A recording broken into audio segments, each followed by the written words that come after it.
Eu tinha entre 5 e 6 anos quando eu ganhei meu primeiro videogame. E já fazem quase 30 anos, mas eu me lembro como se fosse hoje, do meu pai entrando no quarto com uma caixa, e aquele brilho preto com o mar estampado nunca saiu da minha memória.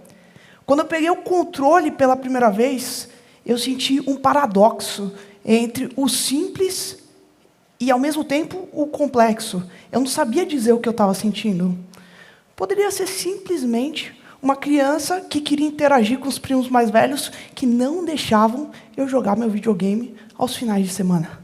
Mas não, era mais que isso. Era como se fosse algo que eu queria estar dentro. E eu não entendia realmente, naquele momento, o que era aquilo que eu estava sentindo. Hoje eu consigo compreender. Porque realmente nunca foi o videogame em si, mas foi a possibilidade de eu existir pela primeira vez de uma forma que ali fora ainda não me cabia. Eu cresci ouvindo que videogame não era carreira, não era promessa de futuro, não era profissão. Meu pai não estava imaginando que ali eu estava desenvolvendo lógica, eu estava desenvolvendo tudo social que eu poderia colocar dali para frente. Para uma criança nascida em Santo André, no ABC Paulista, eu levei aquilo como verdade. E o que eu fiz? O que toda pessoa apaixonada, que não pode viver uma paixão, faz. Eu fui por caminhos paralelos. Fui trabalhar com entretenimento. Participei de projetos, criei coisas incríveis, e eu fui muito feliz. Foi realmente ali meu playground, foi minha diversão. Mas eu sempre sentia que estava faltando alguma coisa ali. Era como se ainda tivesse aquele chamado. E foi quando tudo mudou. A pandemia chegou. Enquanto o mundo lá fora estava silenciando, enquanto os encontros estavam sendo interrompidos, as ruas esvaziadas, uma coisa muito interessante estava acontecendo. As pessoas estavam se relacionando, estavam conversando, interagindo todos os dias, sem sair de casa. E poderia ser em ambientes estruturados, em reuniões formais, mas não, era dentro do ambiente dos jogos. Ali a rotina não parou, ali a vida não deixou de existir, as coisas só mudaram um pouco de lugar. E o que é mais interessante disso tudo é que, naquele momento, eu tive um insight. Eu falei, eu não posso mais ignorar isso. E eu não podia ignorar aquilo simplesmente porque estava acontecendo com várias e várias pessoas. Quando a gente coloca um olhar mais atento, a gente entende que as pessoas não estão ali só jogando. Elas estão experimentando e testando versões elas próprias que elas ainda não podem colocar dentro dos moldes prontos do que a gente já tem no mundo. Hoje, milhões de pessoas jogam. Algumas pessoas casuais, para passar o tempo. Outras pessoas profissionalmente em jogos competitivos. Mas mais importante do que o número é o que ele representa. Porque quando a gente pensa numa experiência que ela deixa de fazer parte de um grupo exclusivo e ela começa a fazer parte da vida de várias pessoas, aqui a gente não fala mais de nicho.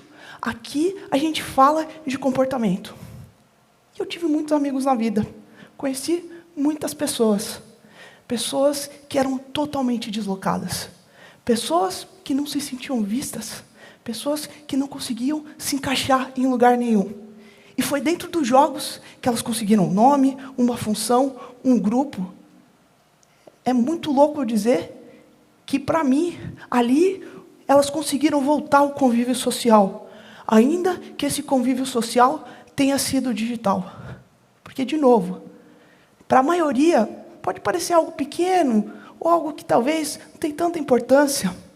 Mas, quando você, pela primeira vez, se sente visto, aquilo muda uma camada existencial de dentro de você. Porque quando você volta para a realidade, você volta entendendo que existe uma outra forma de existir. E essa experiência está acontecendo agora, exatamente nesse momento, em vários lugares do mundo.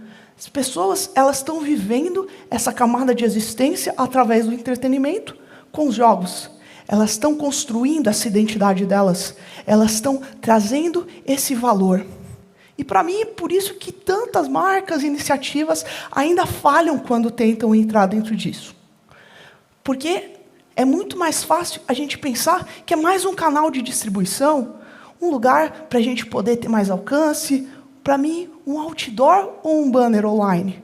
Sem a gente entender que quem está ali dentro leva aquilo muito a sério. É um ambiente, é um espaço de conexão. Quem está ali dentro sabe quando alguém está vindo para tirar algum tipo de proveito. E aí a gente pensa, seria uma rejeição agressiva? Eu acho que não. Eu acho que é algo mais sutil que isso. Para mim, é quase como uma indiferença. Indiferença essa que aqui, a gente está conversando, e entra uma pessoa que não sabe o que a gente está falando, não sabe nada do que está acontecendo e quer se envolver. A gente precisa entender que a lógica das coisas mudou. A gente mudou. A forma de se conectar se transformou. Eu era uma criança que falaram que videogame não era futuro. Hoje, tem gente inspirando vidas, tem gente viajando e podendo viver dessa paixão que eu demorei muito tempo para viver. E eu penso, talvez aquilo que parecia distração, não era isso. Talvez era um ensaio e um palco menor do que os palcos que eu estaria na vida. Menor, mas não menos importante. Um palco que eu podia testar, que eu podia experimentar, que eu podia ver essas versões de mim que eu ainda não sabia que existia. Tudo isso para entender que eu tinha que trazer para fora o que ainda estava ali dentro, antes mesmo de eu entender o que era aquilo. E talvez a pergunta não é será, por quê ou como os games. Talvez eu acho que a reflexão é por um outro caminho. É por um caminho que a gente pensa, se já existe esse lugar onde a gente pode pertencer, onde a gente pode se sentir visto, encaixar e criar essas versões da gente próprio, antes mesmo da gente entender quem é o nosso ser, o que isso muda quando e como a gente constrói a vida. Porque eu tenho um recado para vocês. Isso não está começando. Isso já está em curso. E a gente já está vivendo lá dentro. Dentro dessa simulação, dessa atmosfera. A questão é a gente entender e perceber que antes mesmo de imaginar, a gente está dentro. Obrigado, gente.